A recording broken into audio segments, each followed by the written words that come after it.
Welcome, guys, to How the Frack We Got Here, a show that takes the news and events of the week and try to make sense out of it all. I'm your host, the most Will Buchanan, and on this show, we simply are all about the facts. There are plenty of news stations out there that simply want to do anything short but inform you. Here at How the Frack We Got Here, that's all we believe in. We go after the lefts, we go after the rights, we go after the middle and independents, we go after all sides because there's more than one side of a story to everything.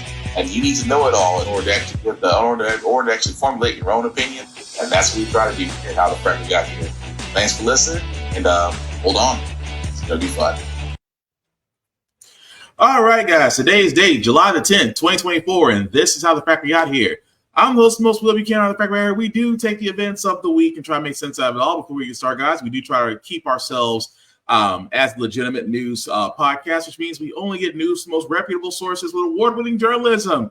We don't do sensational news like Fox News, News Media, Newsmax, The Daily Beast, where extreme left or extreme right that you get your news from. We simply do not do that. We give you nothing but the facts, just the facts. At the same time, guys, we do try to watch our language, but sometimes words do fly. At the same time, there might be things that might be shown that might be too intense for younger viewers.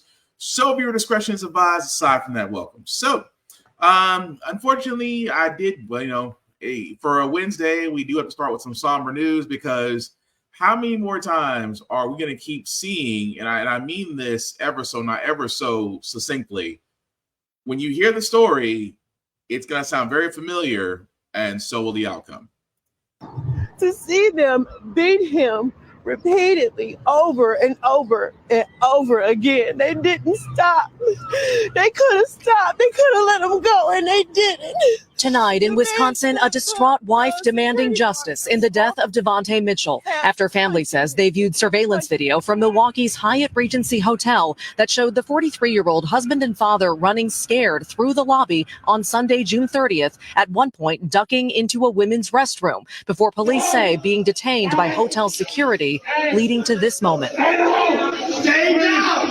Please stop fighting! Please stay down! Cell phone video recorded by a witness shows Mitchell, who family says may have been suffering from a mental health episode, crying out as he's held face down by four people identified by police as hotel security, one appearing to notice the witness. When you go into the ladies' room. Milwaukee police saying Mitchell had fought with security guards who detained him until police arrived. They say officers found Mitchell unresponsive and he later died. Civil rights attorney Ben Crump says one of the men who held him down, a front desk employee, claims he told security guards Mitchell couldn't breathe, but was ordered to keep holding him. To the district attorney, we don't know what else we need to present to you to bring charges. 10 days after Mitchell's death, the DA says they're awaiting full autopsy results and reviewing this case as a homicide. Meanwhile, Hyatt says the group who manages the hotel has suspended the employees involved. Lester. Thanks for watching. Stay. So how many times we're going to sit there and see the same thing? Black man gets chased. Black man gets held down. Black man suffocates and dies. We have to wait for the autopsy. Now, again, that man, as far as according to his family, they said that he may have had a mental episode. It amazes me that if he had a mental episode, that how security always seems to react with force. Because we keep on talking about mental health in this country. We keep on talking about how to recognize those with issues or those with problems or those going through something. The fact that you have mental health advocates actually riding with some law enforcement in some cities and states. And yet in a hotel where it seems the hotel security was more intent on stopping him, where I just keep asking the same question. There are four of you and one of him, and you're going to sit there and tell me that you cannot get this man to a sitting position? That's the thing I've never understood.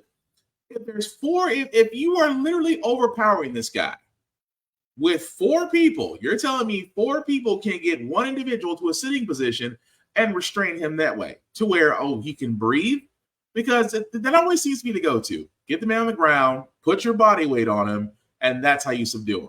And again, it is just odd that seems that how many times have we heard that story at the same time the same outcome happens, and we're not.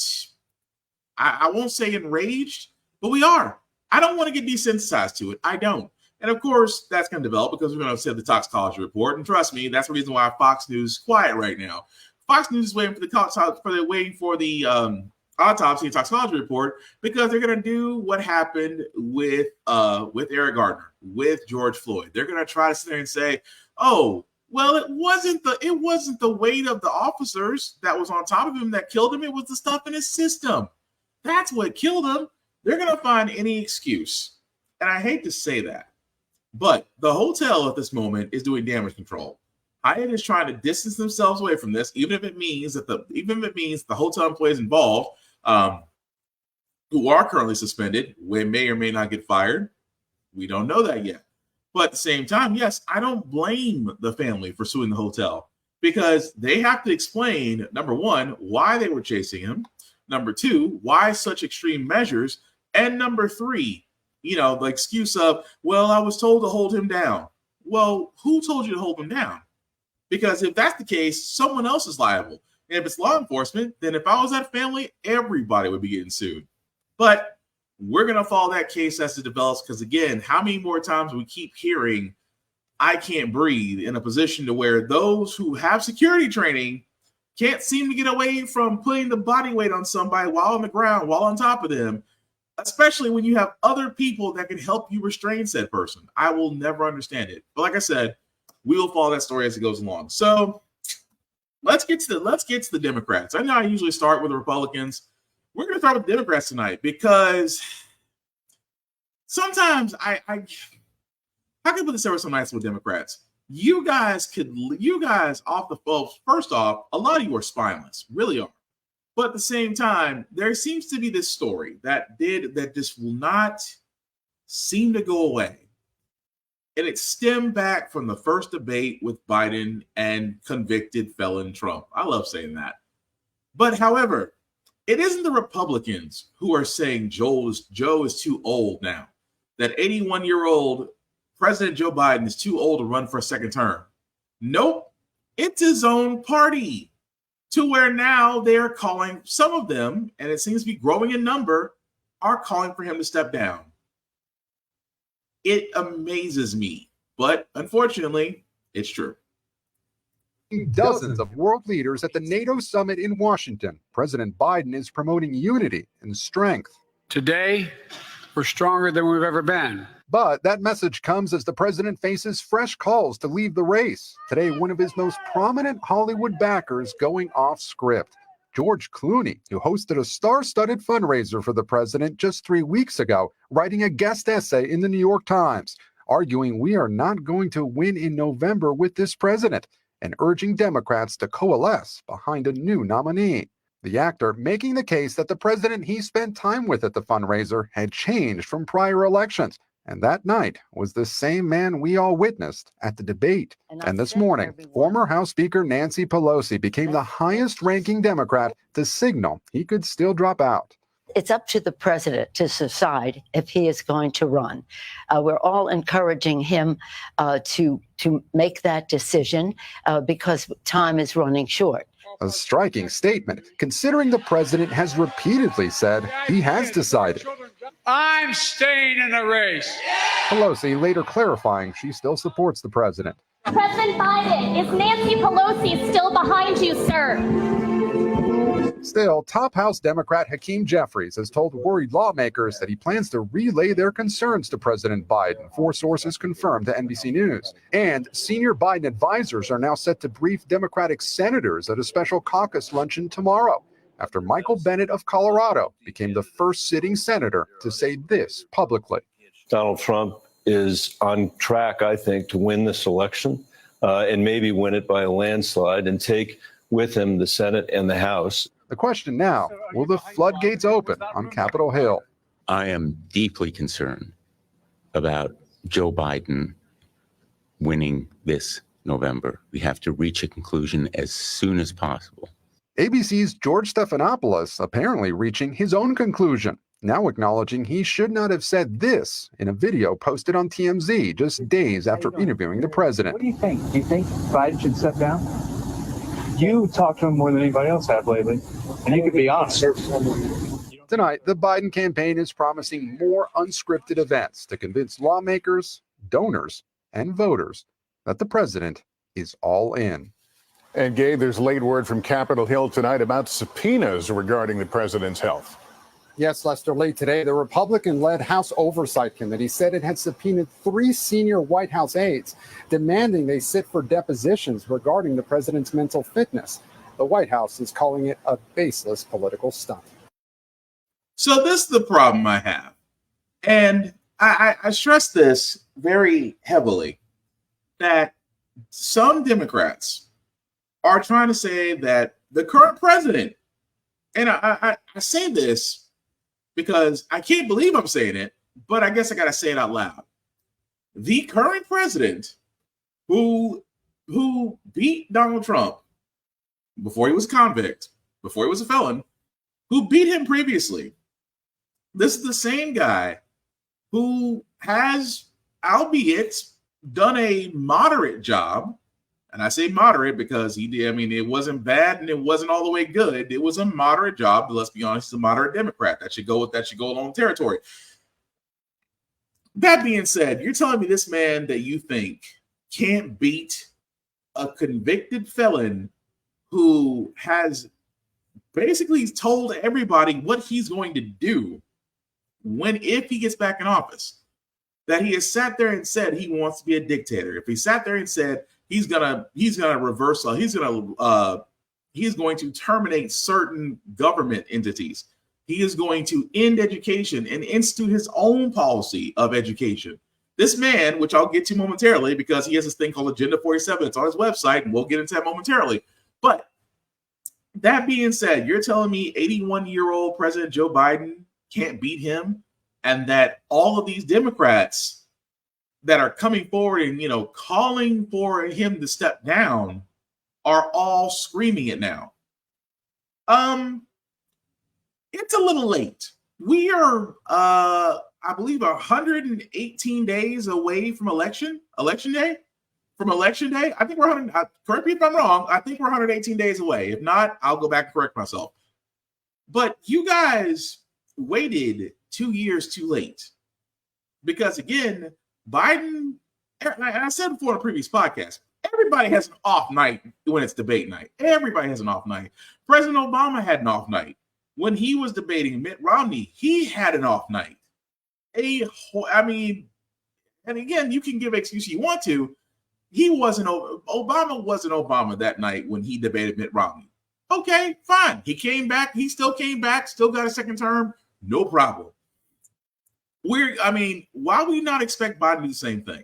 Especially since a guy like Trump. I don't mean to say it's like running against an idiot that believes his own hype, but yes, it's running against an idiot that believes his own hype.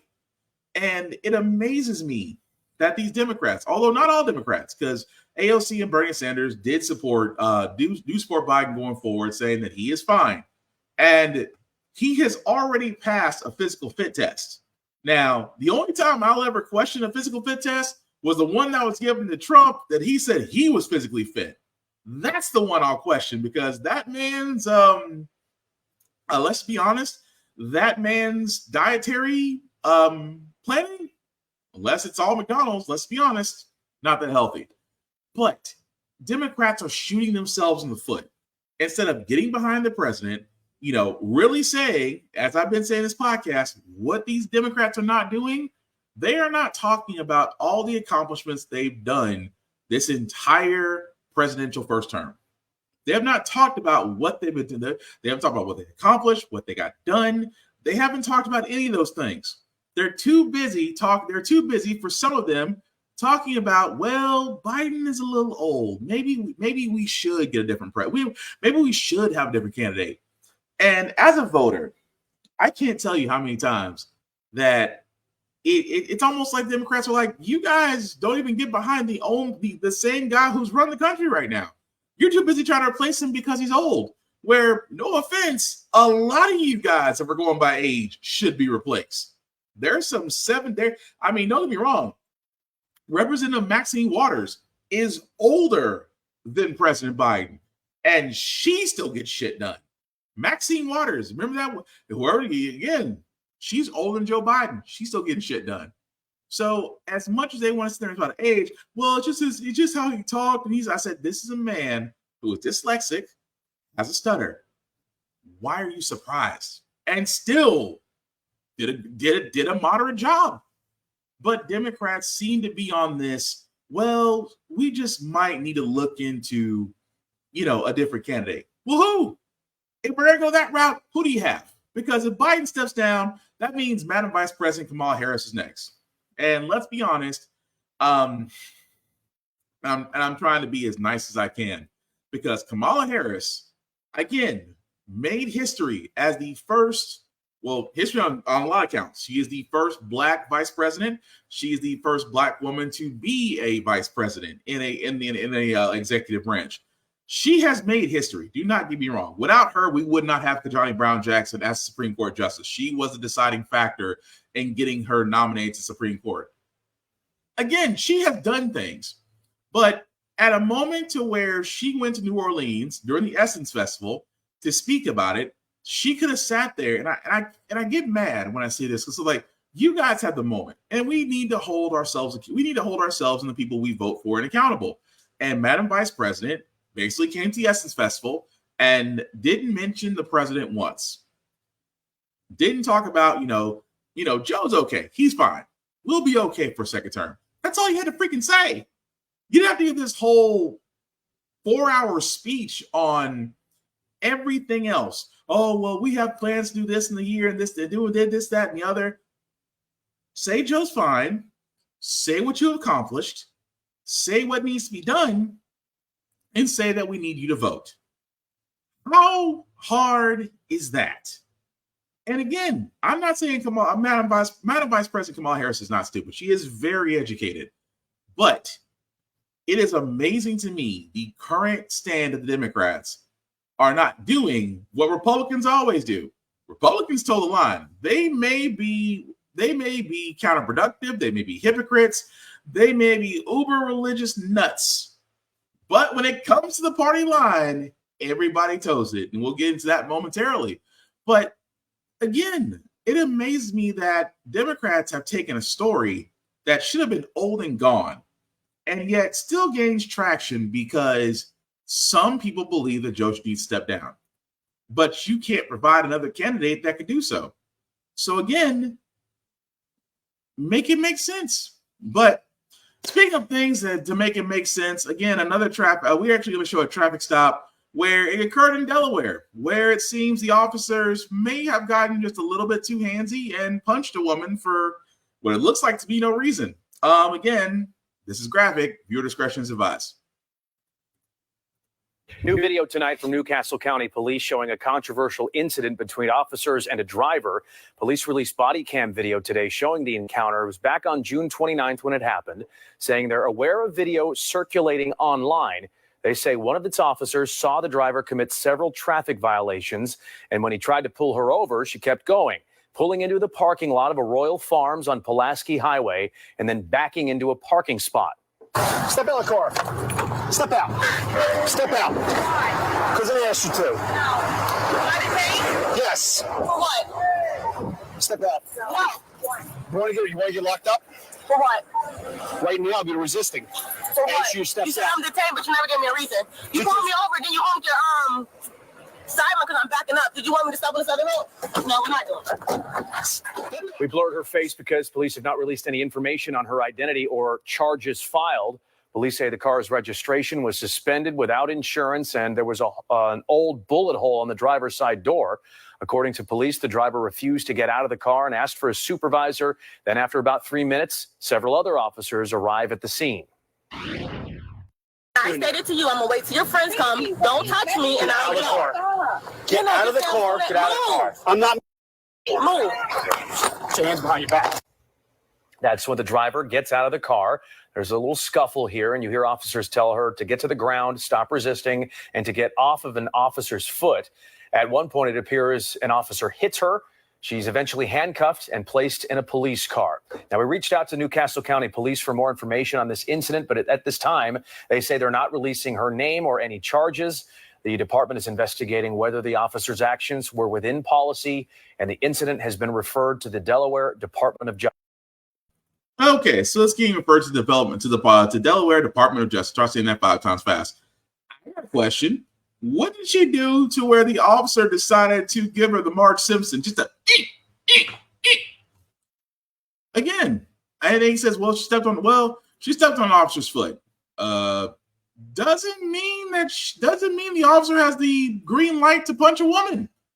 I'm just saying. But again, I talked about law enforcement. I talked about there needs to be reform to it. We keep saying there needs to be reform, and we keep being told, well, there's just a few bad apples. And I'll keep saying this the same way Chris Rock said it. In some jobs, you cannot have okay or terrible people working those jobs. Law enforcement is one of them.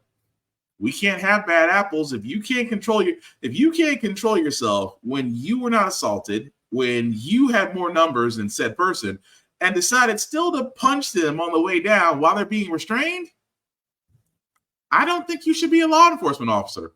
I personally think you need to have your job taken away from you. I think that your pension needs to go to the victims. Because let's be honest, the only thing that ever actually changes in police brutality toward minorities is money. And I keep saying this, I'll say it again. Take the police pension fund and use that as cash payments toward victims that they harm. Watch how quickly those actual attacks and things of that nature will drop. Why? Because you attack the money. Sometimes it takes that much. But again, guys, like I said, I know I got off the Democrats. The simple fact of the matter is they can't get behind Joe because they're too busy trying to install another candidate, which I think is a little too late for that. But let's talk about Trump for a second, because again, if you've been on the interwebs, you probably outside have heard of They Not Like Us and Hawk Tool Girl. You probably heard the words Project 2025. And yes, it does involve Trump, but not the way you think. Former President Donald Trump in a new post online insisting he knows nothing about Project 2025 with no idea who's behind it, calling some of the controversial 900-page proposal to overhaul the federal government ridiculous and abysmal. The comments coming after Democrats pushed to tie Mr. Trump to the plan created not by the Trump campaign itself, but by some former Trump administration officials working with conservative think tank, the Heritage Foundation. Its president coming under fire just last week for this. We are in the process of the Second American Revolution, which will remain bloodless if the left allows it to be. So what is Project 2025? What we're doing is systematically preparing to march into office and bring a new army of aligned, trained, and essentially weaponized conservatives ready to do battle against the deep state. That battle plan outlining several key proposals, including a federal government under much tighter presidential control. Even now, independent agencies like the Department of Justice would answer almost entirely to Mr. Trump. And it calls for replacing thousands of civil employees with political appointees, presumably loyal to the former president. Project 2025 calls for more spending for a U.S.-Mexico border wall, a signature Trump proposal back in 2016. Build that wall. And on this side of the border, big cuts to corporate taxes and income tax for America's highest earners.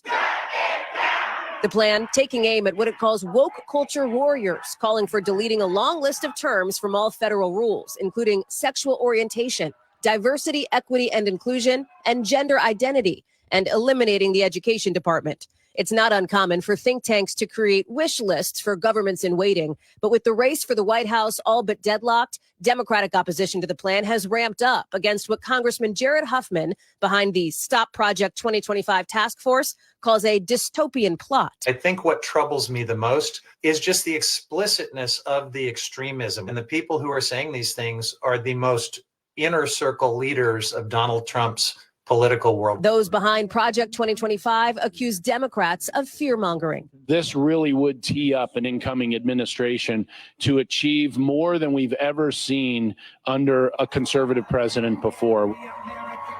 Now, a spokesperson for Project 2025 says in a post on X that the group does not speak for any candidate or campaign.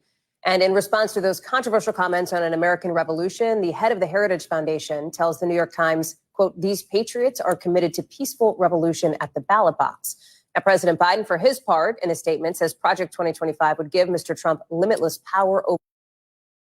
Okay, so again, you said Project 2025. Now, of course, Trump has said, I've got nothing to do with it because I have my own agenda. And yes, for a split second, guys, we are going to go to the website because he has Agenda 47. As you can see right there, with our convicted felon Trump, of course, Agent 47. I'm sorry, Agenda 47, not to be confused with Hitman 47, Hitman, but you can see, and I'm just going to just go over a couple of these just so you guys know. This is what he says as he would do if he was reelected for his second go around. He'll declare war on all cartels, which again, because apparently the war on drugs is still going on. Ending veteran homelessness in America. Although he says here, President Trump will make it a personal mission to totally eradicate veterans' homelessness in America, but doesn't say how he's going to do it. However, we have already seen the previous podcast where the Supreme Court has sat there and told cities and states that do have laws and bans in place for homelessness that, hey, you guys are okay to proceed how you want to because there is nothing that prevents you from enforcing this, so go nuts. I love to see how Trump's going to do that. But again, I don't want to play this video. It's pretty much full of bullshit. No welfare for illegal aliens, which is amazing to me because that is a talking point that Fox News loves to point out, that these illegal aliens somehow are getting more welfare than common citizens. Although he will say he will end it. Well, no offense. Welfare is actually through the governmental system. So how are illegal aliens getting it? The American Academy. This is the part I want to talk to you guys for a second. That he has said. Now, note the wording on this. President Trump announces a plan to revolutionize higher education by shifting excessively large endowments from private universities toward a new institution called the American Academy. What President Trump is not saying that if he did actually come into office, that he would dismantle the Department of Education because he believes what is currently happening right now is indoctrination. He wants to do the American Academy to where they can introduce their own patriotic history. And we can keep going down the line, guys. I can go down the fact that he wants to, he wants to really push for homeschooling, that he wants to, tell the American workers that, you're getting ripped off by Joe Biden, which is not true because American auto workers have actually, through unions, have actually gotten more pay and more benefits because of the strikes. And I can keep going down the line, guys. But if you think about this, his Agenda 47 is nothing more than Project 2025 light. And the fact, again, if you want to look at it, because Project 2025 is 900 pages. Agenda 47 is maybe a quarter of that. And yet, when it comes to Trump, and I say it before, Democrats should have a slam dunk. It should be so easy for them to go to the voters and say, do you really want that guy running with everything that he wants to do? Even more so that, again, I don't understand Democrats because you had this happen that the House Democrats and Senate Democrats tried to codify Roe versus Wade to basically protect abortion rights for women. This was blocked in the Senate by Republicans by a vote of 49 to 44. 49 to 44. And if you're wondering, all Republicans voted against this. All Senate Republicans voted against this. That alone should tell you everything you want to know. And again, this is this whole thing I keep talking about where this should be a slam dunk for Democrats. This should be your campaign. Republicans don't like women. Republicans think of women as basically as broodmares, as breeders, that they hate abortion, that they'll sit there and cry about the unborn child, that they'll go after education, that they'll do all of these things. And yet Democrats this is why I call them spineless. It's like, why are you guys not calling out the BS from the other side at the same time, explaining everything that you've done and that we could have got A, B, and C if it wasn't for them? I don't understand it. I do not understand the quietness of the Democrats when you are literally doing the Republicans' work for them. It's almost as if you're basically the same party, just different colors. But again, I digress. You guys tell me differently, because it's good. I mean, granted, I hope people do vote in November. I hope everybody votes. That's my hope. But at the same time, your choices are a convicted felon who has done nothing for the American people but helped himself and rich people and corporations, versus a man who, yes, he is old, but so is most of Congress. Congress at this point is a nursing home, given the ages of people there. But yes, he did a moderate job, but he didn't, didn't do what Trump did, because I always point out what Trump did. He's the only man in the world that is a successful businessman who bankrupted a casino. That's unheard of. But again, I digress. But here's another reason why Trump is smiling, because guys, I keep talking about this, and I'm afraid this is happening, that all these cases to where that can prevent Trump becoming president are either getting halted or postponed or things of that nature, especially with the fact that the Supreme Court handed him that win earlier last week. And now the judge who's over the documents case is basically giving Trump a pass.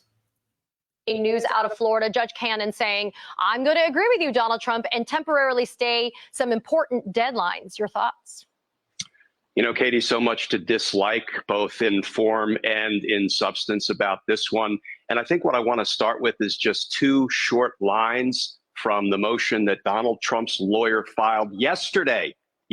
So we'll talk about just how quickly Judge Cannon acted when her action was going to be to the benefit of Donald Trump. Here's what they say in the opening paragraphs of yesterday's court filing. Quote, President Biden's exceedingly weak debate performance on June 27. Quote, President Biden's failing attempt to communicate with the voters, close quote.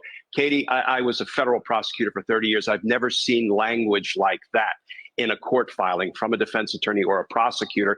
And any self-respecting judge would consider ordering it stricken from the motion and then issuing a show cause order, directing the attorney who authored it to show cause why they shouldn't be sanctioned for turning a court filing into a campaign ad. That's the first observation. The second is, think back to May, when Jack Smith, special counsel, filed a motion asking Judge Cannon to modify Donald Trump's conditions of release to stop him from saying and posting things that were endangering law enforcement.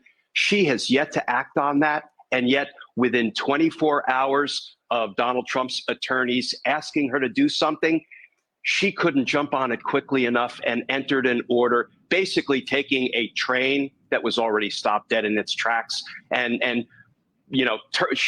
putting it in reverse. So she's moving away from a trial date rather than toward a trial date. I was envisioning, Glenn, her putting like a boot on the wheels of that train. Ian, I want to talk to you and stay on Judge Cannon, but in a peripheral way, kind of. So again, that's what people are worried about. That now it's been pushed back, and at the same time, it's weird. It's scary. It's how is he getting all this done? Because this is a guy who sat there and said, well, we'll take our case to the Supreme Court. The Supreme Court doesn't hear a lot of cases, and yet his cases got heard. Judges he appointed are over his judges that he appointed through his administration are now presiding over his cases. You can't make this up where people will sit there and go, wait a minute, this is a Trump appointed judge? Oh, I don't know. Because I said the same thing. I don't know.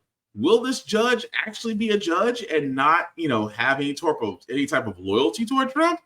It's kind of hard to say, because this woman who is over one of the cases where, again, if convicted, he couldn't run for office because then he'll be branded a traitor for harboring documents he's not supposed to have for clearance that he thought he could undo because, he didn't read the Constitution. But that case is going to get postponed. It's almost as if they want to put everything on the back burner to allow this man to run. And all I can sit there and say is this is just going to put his cult. It's going to put his people saying, this is why he wins. They don't want to be president. Now, look, everything's going the way he wants to. MAGA 2025, people. it is. Yeah, I've heard MAGA 2025, and I know. Don't tell them, but that's what they'll say. And at the same time, it is hard to argue with it. Because who at this point, when are we going to finally sit there and say it? We can say it all the time that supposedly nobody's above the law, not even the president. But yet a former president, now convicted felon, is getting presidential preference, if you will. And yet we're all, the rest of the citizens are like, how is it that this man gets a pass when anybody else in his situation would be under the jail by now? I mean, that's what everybody's looking at. And even more so, I'll even get to Nikki Haley. That's not her real name. Has turned around because, and again, I'm going to get into this. She released her delegates because the RNC next week will be going through a confirmation to where, let's be honest, Dorito will get the Republican nomination. That being said, she actually had delegates actually vote for her to where now she released them so they can vote for Trump. Now, keep in mind, this is the Nikki Haley, that's not her real name, has sat there and said Trump cannot be president. Trump isn't capable, that, we cannot depend on him to get the White House. And of course, because she's a woman in the GOP, I always laugh. I laugh because, again, for the conservatives out there, if you think, and I mean this all sincerity, if you think a woman or a person of color in an all-white party will ever be nominated for any type of presidential or vice presidential seat and win, you are about as delusional as the My Pillow guy that thinks that he is still relevant. Because Tim Scott believed it, Nikki Haley believed it, and where are they now? Tim Scott is still trying to hope to God he can be the singing Sambo / Uncle Tom for President Trump, and Nikki Haley wants nothing to do with it because Trump will not consider her for vice president, and her swing at trying to become a presidential candidate has ended. So she's going to fade off to whatever side of Fox News or the Blaze or the Daily Beast will have her. So yes, she released her 97 delegates to where now they will vote for Trump.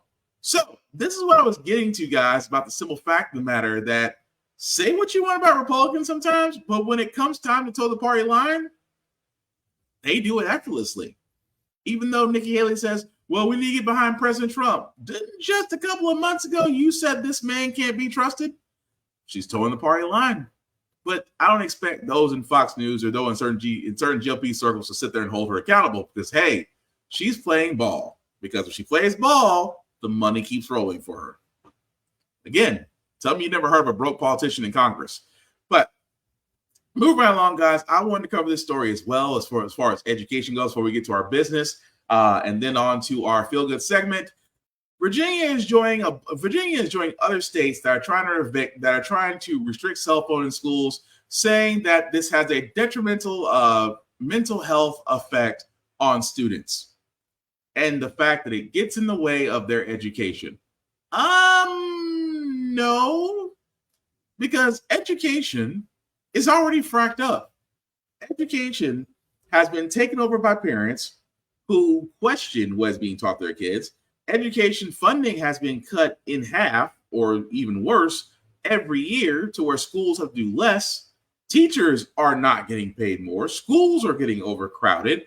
The actual teaching, I should say the actual educational system that's actually being used in most school systems is woefully outdated unless you go to a private school in which they seem to get their best of everything because, hey, tuition, I should know. I freaking pay it one. Ugh. But anyway, it amazes me so that we look at this. And of course, children, well, we need to have cell phones. Have you not seen the school shootings? I want to know if my child is okay. I can't knock that. Considering the fact that we've done nothing about gun violence and that, folks who are not criminals, folks who can still get things regardless of the current standards and practices that we have for buying firearms can still get them. even though if we instituted instituted new limitations and procedures, they wouldn't get that. But because that violence still occurs, and at the same time, students are wearing bulletproof backpacks or clear backpacks, lockdown procedures are getting put in place, yes, I can't argue the fact that kids should have cell phones, because you need to be able to, parents want to get in touch with their kids when danger happens to know that they're okay. It's just a fact of life. That's what's supposed to happen. But here's another thing that I wish that honestly schools need to really diverge into, because kids love cell phones and tablets, technology. This happens, right? Why are we not adapting our educational system to this? See, my thing is, we should be actually embracing technology. We should actually be using it to an extent to where we can revamp our education system and reach these kids differently, especially with these kids that have different learning types or disabilities or things of that nature. Why are we not utilizing that? Utilizing smartphones, utilizing tablets, because other countries are doing it. And I'm honestly trying to figure that out, because we're too busy trying to go back to the 1940s educational system while locking out technology because they see it as a distraction, when really we should be using it as a way to incorporate that and actually improve education across the board.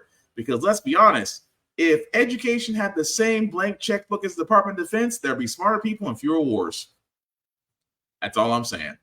But move right along, guys. I want to cover this because Boeing, we talked about Boeing a lot, especially at the fact that, whistleblowers seem to come up missing. Well, Boeing as a company has settled again. Today's guilty plea comes more than 5 years after 346 people died in 2 Boeing MAX 8 crashes overseas. Boeing now admits it's committed a felony, misleading FAA regulators about new cockpit software that eventually brought both planes down. Family attorneys say the plea isn't enough. Victim families feel like Boeing is getting off easy. Under the plea agreement, Boeing must pay another $244 million fine, bringing the total to $487 million, and spend $455 million to strengthen compliance and safety programs. An independent monitor will oversee Boeing's compliance. Boeing avoided prosecution in 2021 by agreeing to improve quality control and report truthfully to the FAA. But after the mid-air door plug blowout in January, prosecutors accused Boeing of violating that agreement. Today, Boeing said we have reached an agreement in principle on terms of a resolution with the Justice Department. CEO Dave Calhoun on Capitol Hill last month. We have tried to look at literally everything we do to make certain that that can never happen again. Nadia Milaron lost her 24-year-old daughter, Samia, in the Ethiopian crash. We have a perpetrator that killed 346 people, and they have to be accountable for those deaths. Complicating the plea, companies convicted of felonies can be barred from defense contracts. But Boeing is a critical defense and space contractor and could require a waiver. A Texas judge will decide whether to accept or reject the deal. And Tom, while we have you, we're learning of another plane that lost a tire on takeoff today. So again, with Boeing, this isn't the first time they've done this. The fact that taking a plea deal means that there is some admission of guilt, and that, and this is the part that bothers me, because yes, Boeing does have military contracts with the U.S. At the same time, it's like, okay, we'll do this plea deal, we'll pay this fine, and all's forgiven, right? And people are going, no. Because Boeing has had a history of issues with their planes, issues with their engines, as we just showed a few months ago, where literally the door came off a Boeing plane, and thankfully nobody was sitting right there, because when that door did come off, whoever was sitting right next to that door is getting sucked out. But what's so crazy about this is that what the journalist said at the end, that because because if they did get convicted, they're barred from defense contracts. Boeing has multiple defense contracts with the U.S. government. So now I'm going to tell you what's going to happen. The same thing that usually happens because they've got too many irons in the fire, and no one else, and they can't get rid of him. So you know what's going to happen? Boeing, the judge is going to accept it. He may up the amount. Boeing's almost nearly $1 trillion company. They'll pay whatever amount it is. The CEO at the time will probably get a golden parachute on his way out. A new CEO will be installed, and business as usual. And there's something wrong with that. That how is it that a company who has had multiple negligence is still allowed to operate in the U.S. at a high number, all because they paid a fine? How is it that we have not figured out what other countries have done? They have jailed politicians, CEOs, and bankers. We give them a pass. If it was anybody else, they'd be in jail. Even more so with Fifth Third Bank. Fifth Third Bank, again, and I can't make this up because I thought it was Wells Fargo that did identity theft, but no, Fifth Third Bank basically forced their customers into car insurance, even to the point to where they repossessed vehicles and was doing this illegally. And now that they were caught, they're agreeing to pay up to $20 million in penalties. Imagine, if you will, a bank that was selling car insurance. And let's be honest, we all need car insurance. You see how people drop on the roads these days. But this bank was selling car insurance. No different than any other bank credit union. They all sell discounted car insurance. But instead of taking no for an answer, Fifth Third Bank forced their customers to actually get it, even creating fake accounts for those that, again, decide not to. So let me get this straight. So this bank decided to force people into buying this car insurance. And if you didn't do it, you still bought it, you still paid for it anyway. That also being said, that's identity theft, that's extortion. And yet, from a lawsuit that was almost 4 years ago, this was back in 2022 when the lawsuit was filed, that they're now agreeing to pay $20 million and a final payout. But will anybody go to jail? Probably not. CEO will probably step down, gets a golden parachute, another CEO gets installed in, Fifth Third Bank is allowed to operate as usual. Because thankfully, the Consumer Federal Protection Department, Consumer Federal Protection Bureau, or the CFPB, which has actually been doing great work, is the ones behind this. Now, imagine if we didn't have an agency that was like that wasn't monitoring and holding business accountable. You would have companies like Boeing and banks like Fifth Third Bank still operating, even though the penalties are drops in the bucket. They really are. Those penalties really are drops in the bucket. Those CEOs will be fine, but those companies are still allowed to run, and it's only because that one is a bank and one has contracts with the U.S. government. All I can sit there and say is, when are we ever going to hold companies accountable for gross negligence, identity theft, the same things that normal people would be under the jail for, that these companies are still allowed to own and operate and proceed as normal? That's what I would like to know. But unfortunately, that's the way it is until somebody in Congress decides to do something. I'm looking at the voters. We can make that happen. But the last word I got, guys, it's actually a very nice one. AOC, Alexandria Ocasio-Cortez, has done something for the Supreme Court that really should be done. But even though this is a symbol of gesture, if you will, it doesn't mean that it's not possible. Thank you, Mr. Speaker. I rise today to introduce articles of impeachment against Associate Justices of the Supreme Court Clarence Thomas and Samuel Anthony Alito, Jr. Against Justice Thomas, the resolution includes 3 total articles: 1 count of failure to disclose financial income, gifts, reimbursements, property interest liabilities, and transactions, among other information, and 2 counts of refusal to recuse from matters concerning his spouse's legal and financial interests before the court. The second resolution includes the following impeachment articles against Justice Alito: 1 count of refusal to recuse from cases in which he had a personal bias or prejudice concerning a party before the court, and one count of failure to disclose financial incomes, gifts, reimbursements, property interests, among other information. Mr. Speaker, nomination and appointment to the Supreme Court is one of the highest privileges and most consequential responsibilities of our nation. Such an appointment is uniquely insulated in its power. Confirmation to the court is a lifetime appointment whereby justices are entrusted with decisions that powerfully shape the nation as well as the lives of every American. For this reason and others, the Constitution rightfully and explicitly holds justices to even higher standards than members of Congress or even the president. Section 1 of Article 3 of the Constitution commands federal justices to hold their offices during good behavior, in addition to its clauses barring treason, bribery, and other high crimes and misdemeanors. And Congress has exercised its power to reinforce this higher standard of the judiciary before.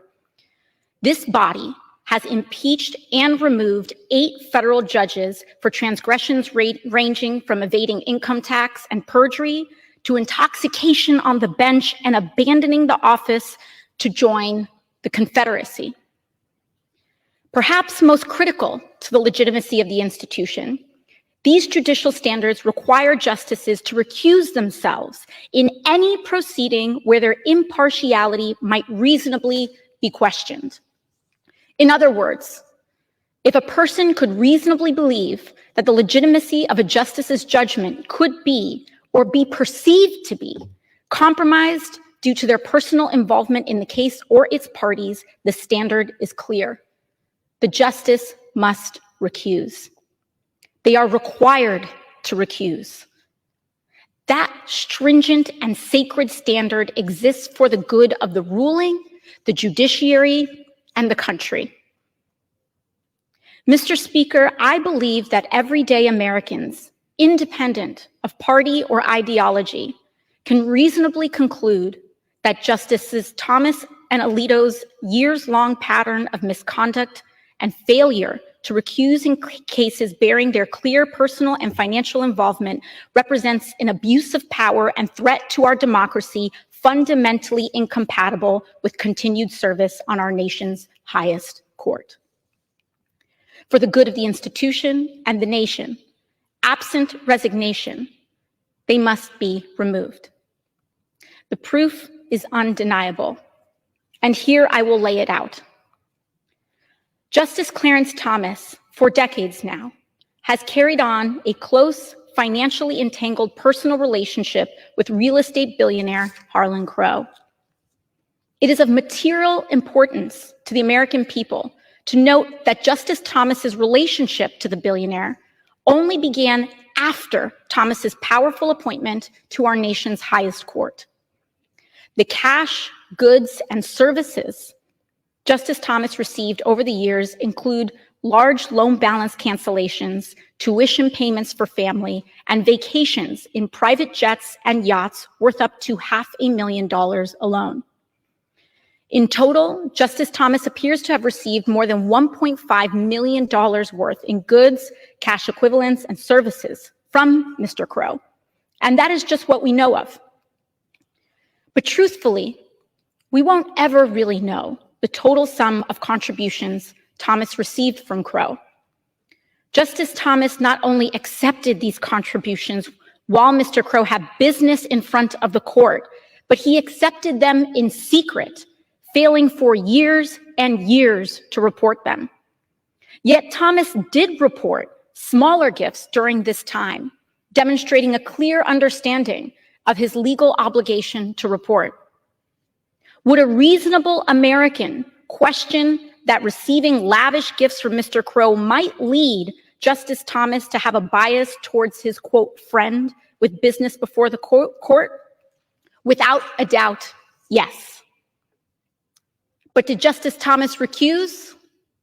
No. Now take Justice Samuel Alito, who has no shortage of billionaire associates of his own. After billionaire Paul Singer gave Justice Alito a luxury fishing trip on a private jet, a contribution that was also hidden from the public and the court, Justice Alito not only refused to recuse, but changed his mind regarding his gracious host's case. Just a short time after accepting the lavish undisclosed trip from Singer, Alito joined the court in reversing its previous position and took up Singer's case. He did not recuse. Justice Alito also refused to recuse in the case itself, ultimately leading to a ruling that netted Singer $2.4 billion. And that ruling did not just enrich Singer. It also structurally tilted the playing field further away from working people and towards the vulture funds, siphoning money and resources away from the communities that need them most. Could a reasonable American question whether or not Justice Alito could have acted impartially in this case, given his personal relationship with Singer? Absolutely.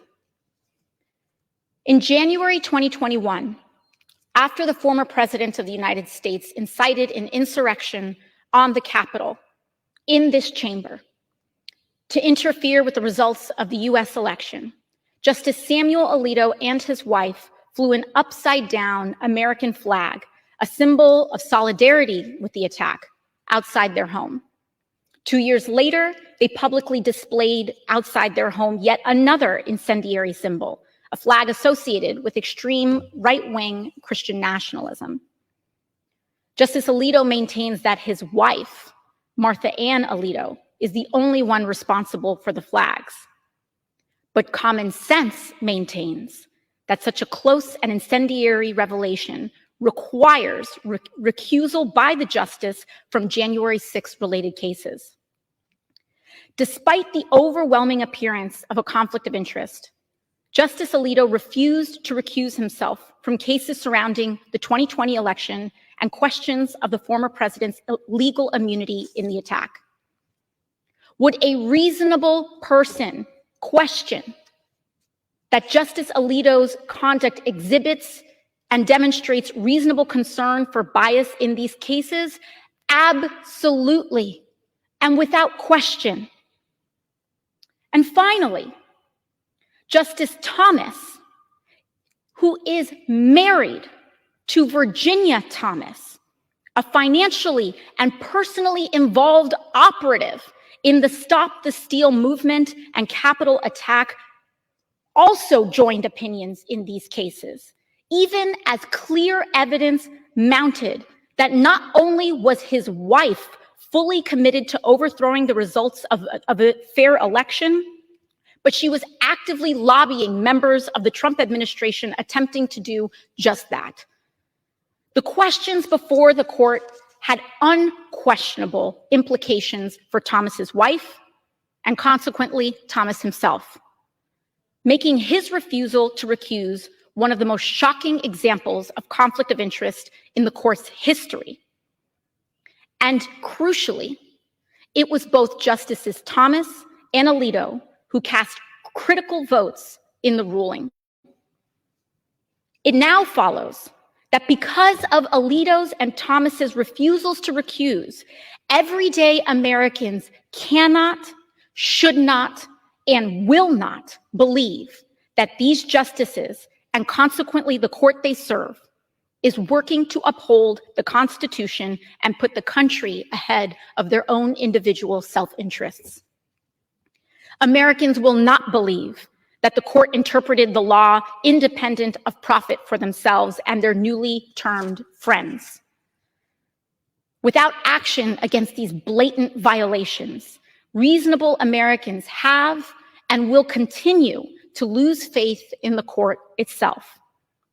Reasonable Americans will and do believe that Justices Thomas and Alito are prone and subject to corruption, that the institution failing to punish them is broken, and that consequently their impeachment is a constitutional imperative and our congressional duty. The abuses of power committed by Justice Thomas and Justice Alito are precisely the types of corruption that the framers understood was an existential threat to our democracy. Instances like these and misconduct like that of Alito's and Thomas's are precisely why the framers gave us the tool of impeachment. Corruption without consequence infects all it touches. And that is why this body, Congress, has a constitutional and moral obligation to hold these justices accountable, to maintain the integrity of our courts, and to uphold the standards of the judiciary and our institutions. Lastly, we cannot ignore the most important material consequences of this court's unchecked corruption and its resulting influence: the suffering of the American people. We cannot ignore and pretend that this corruption is wholly unrelated to the millions of pregnant Americans now suffering and bleeding out in emergency rooms under the court's unleashing of extreme abortion bans across the United States, which was a key political priority of these undisclosed benefactors and shadow organizations surrounding Alito and Thomas's misconduct. Nor can we ignore the millions of Americans now suffering hours-long wait times in the hot sun, often without water, just to cast a ballot, also a direct result of this corrupt court's gutting of the Voting Rights Act, allowing the closing of polling sites across the country.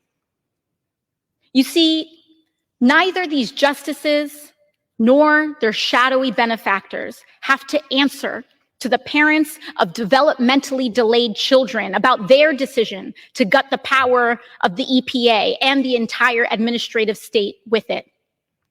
But they do have to answer to us, the Congress, whom these people, the American people, have elected and entrusted to protect them, to serve them, and to defend the well-being of our democracy. Mr. Speaker, I am here today presenting these articles of impeachment not because I am a Democrat and not because I am blind to its odds in a Republican-led chamber. I present them because it is the right thing to do. And while our framers perhaps may not have envisioned someone like me in this seat, they absolutely did envision the necessity and value of the impeachment action upon which I seek to advance today. And yeah, that's the reason why I let it run, because AOC did bring forth articles of impeachment against Clarence Thomas and Samuel Alito, Supreme Court justices. Now you're probably wondering, how does that work? No, same as if impeaching the president. That in order for this to happen, that there needs to be a 2/3 majority vote. If there was one, yeah, that justice be removed. Now, she has said it herself. It is a gesture in itself. She does not expect her Republican colleagues to sit there and go, yeah, we do need Supreme Court justices that aren't easily purchased, or, don't violate ethical lines, or don't have wives that will use their husband's seat of power to their own benefit. Maybe we do require those things, or would like to have those types of score, or basically, dare I say, a Supreme Court that does have an ethical board that it answers to. Now, again, she's not delusional. Yeah, it feels like this is a little too late. Well, I mean, to a point, it is, Kira. It really is to a point, just because, well, one, Republicans are not going to go against the grain. Republicans are definitely not ever going to impeach a conservative Supreme Court judge. That'll never freaking happen. At the same time, it's a symbol of gesture, because we kept saying the entire time, guys, that, especially if you've been watching this podcast, we have been sitting there saying that there's something wrong with the Supreme Court. Outside the fact that two Supreme Court justices got rushed through the process, Brett Kavanaugh and Amy Coney Barrett got rushed through, basically making it a conservative-leaning Supreme Court. The fact that the conservative Supreme Court has shot down Roe versus Wade, the fact that the conservative Supreme Court has shot down a part of the affirmative action that actually include college entrances, which was brought forth by 4 Asian students that felt like Harvard was shunning them. Those 4 Asian students still didn't get in. Thank you for that, because that led to the destruction of DEI programs as well as roles in businesses because companies are going, hey, we can get rid of our DEI programs and not get sued. So thanks to those 4 Asian students. Really appreciate that. Let's not also forget, just last week, they talked about the Chevron doctrine, which meant that any government agency now has lost the legal power in a court case they bring forward. So let's not forget that the EPA, that the Department of Education, that even the DOJ may have some issues trying to get certain cases through because now they're not seen as the authority anymore. Again, Supreme Court has also sat there and said that they said that cities and states that have laws and regulations about homelessness that can now be allowed to operate because, again, they don't see it as unconstitutional. They've also sat there and said the president cannot forgive student loan debt, saying that he does not have the power to do so. But at the same time, they also said that the president can now be immune from some official acts. All the makings of a conservative Supreme Court. And I keep saying that as long as there's not a balanced Supreme Court. Now, don't get me wrong. Would I love a progressive liberal Supreme Court? Absolutely, because then that makes more sense. But let's be honest, it's not a perfect world. We're not going to get that. So what's left? A balanced Supreme Court. Biden could use the time that he has left, and he could balance out the Supreme Court. You could, because you do have reconciliation in the Senate. You still have Madam Vice President Kamala Harris's tiebreaker. You could push forward some confirmations that you have for Supreme Court and do the same thing that convicted felon Trump did when he had the Senate and he was the president. You could bum rush those people through, and you could make this conservative leaning Supreme Court a balanced one. You could. Will he? Probably not. At the same time, articles of impeachment brought against the Supreme Court is not uncommon. This has been done before. However, it wasn't gone through, and it probably won't go through this time because, again, Republicans have to protect their cash cow, meaning Trump and the cult that follows him. But it's a nice gesture, and to point out the facts, because Supreme Court judges do need to have an ethical board to basically answer to. We can't do the whole trust me because you're a Supreme Court justice. Because you're a justice doesn't mean that you're not infallible. You're human. You will succumb or make mistakes. That is the reason why we have checks and balances, or supposed to, in this country. But we're going to go ahead and move on to our feel-good segment, guys, because usually on How the Frack We Got Here, we do cover a lot of things that are doom and gloom, sometimes make you faith in humanity. But hey, it's hump day, leading toward tomorrow, which is Friday, which is Thursday. We'll leave you guys on some good vibrations, and hopefully we can do just that with this story. Imagine that you graduated law school, but never got your cap and gown, never got to walk that aisle, never really got to relish in your accomplishment. Well, the woman that we're about to show never got that chance, but thanks to some family members, she is. This is the best thing ever. When I opened the box and I saw the TAM, the doctoral TAM, and then when I pulled out the robe and the hood and it was the colors of my university where I graduated from law school, then I knew what it was. And I was just so surprised because, first of all, I didn't expect it at all. Her and I did a photo shoot together and commemorated the fact that we have 2 lawyers in the family, which is, I think, extraordinary in any instance. I was in a real bad car accident that last semester of my 3rd year of law school. And as a result of that, I ended up failing a class. But the policy at that time at George Washington was if you had any credits pending, you weren't able to participate in graduation. So I never saw the cap and gown, I never wore it or anything. And it was a real disappointment to me at the time. I did finish law school, I passed the bar exam, and I went on to practice law for some years before I switched into the nonprofit sector. I ordered her cap and gown from her school, and then I scheduled our hair appointments and our makeup appointments and our photo shoot. Having the fact that we're both Black women, it's extremely rare to have this sort of occurrence. So I wanted to celebrate it. One of the things I hope maybe people will take from this is that no matter what, whatever adversity comes, you fall down, but you can get up. I just thought that was cool because, again, if you never graduated, if you ever had the idea of graduating, and again, in her case, because of a stupid rule at school that kept her from graduating, that, you know, her daughter, who was also a lawyer, decided that, you know what, we're going to give you the one thing that you should have gotten a long time ago. And again, still cool to see that, because like I said, we do need more Black women lawyers, especially for guys like me that need to always keep bail money. But anyway, that being said, that's going to end it for this podcast. Thank you all for watching, for liking, for letting people know this is live. I certainly appreciate that. Some shameless plugging before we do get out of here, guys. I do also want to say to myself, again, for all those that are going to be in the Washington, D.C. area, BlurredCon, because a few of my compadres will be there. So definitely, if you're going to be in the area this weekend, definitely check it out. If you've never been to a con, please do so, especially a Blurred being a Black nerd or Black convention. The support is needed, and it's such an experience that I can only describe as a homecoming with cosplay and cosplay and comics and artists and things of that nature.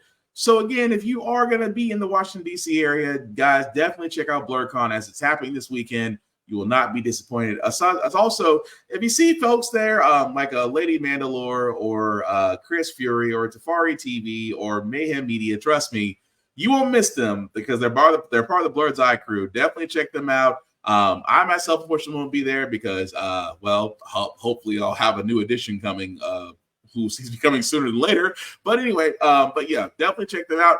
Also, check out blurredstation.com. I cannot stress this enough, guys, about blurredstation.com. It is the vehicle. It is the table we've always wanted. It's $10.99 a month. You can definitely join there. Again, if you're going to join, please join in the Blurred's Eye View Affinity membership. Select any member there. We certainly appreciate that. And it's $10.99 a month to view Blurred Station streaming movies, television, anime series. You name it, it's there. Definitely check it out.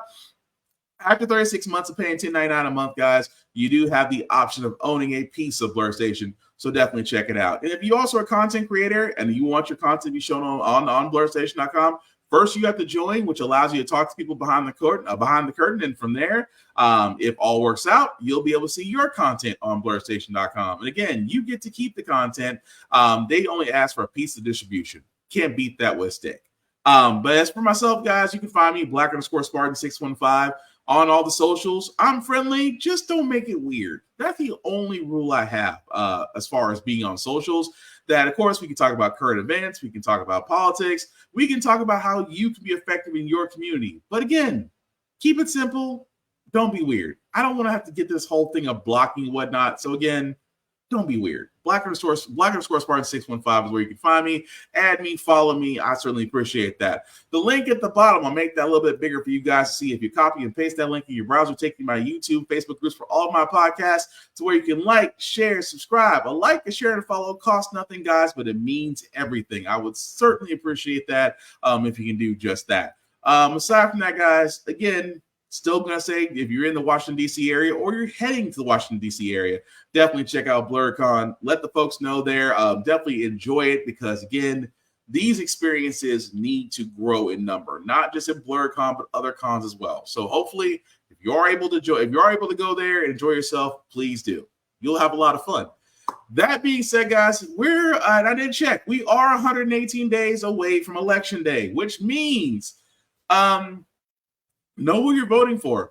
Please vote. Please get active because, again, if voting wasn't important, they wouldn't be trying so hard to basically make it harder for you to vote. And again, learn, because outside the national election that's happening, there may be other elections going on in your city and state. Definitely get to know the candidates. Get to know who you're voting for because, trust me, unlike here in Tennessee, there's a lot of people regretting sending a lot of these idiots to our state legislature right now. So we'd like to avoid that problem in the future. Get to know the candidates, press them, get to know what they're thinking because they're going to make decisions that affect you. And also, if you believe that you can be a great public servant, there are websites out there that can actually show you how to run for office in your city and state, whether you want to be a representative, whether you want to be a senator, things of that nature. It'll definitely show you how you can do that to where you can get on the ballot and, again, be able to be a servant of the people. That being said, guys, the last thing I'll say about how the Frack We Got Here is all about staying informed. We are not trying to reinvent the wheel, guys. We are simply giving you all the information, allow you to make up your own mind, but we do provide a logical perspective that goes along with it. We do better as a society once we're informed. We're progressive. We move forward. We try to basically correct the mistakes we made in the past by making the right ones today, like electing our first Black woman to the Federal Board of Governors, electing our first Black woman to the Supreme Court, electing our first Black woman as a National Cybersecurity Director. All great things. When we don't learn from history, then we are doomed to repeat it. That's what we keep asking ourselves. Why does everything go up in our paychecks? Why are we electing different politicians but still the same old gang in Congress? And most importantly, how the frack we got here. Thank you all for watching, guys. Please take care of yourselves and each other, and hopefully we'll get through this. Peace.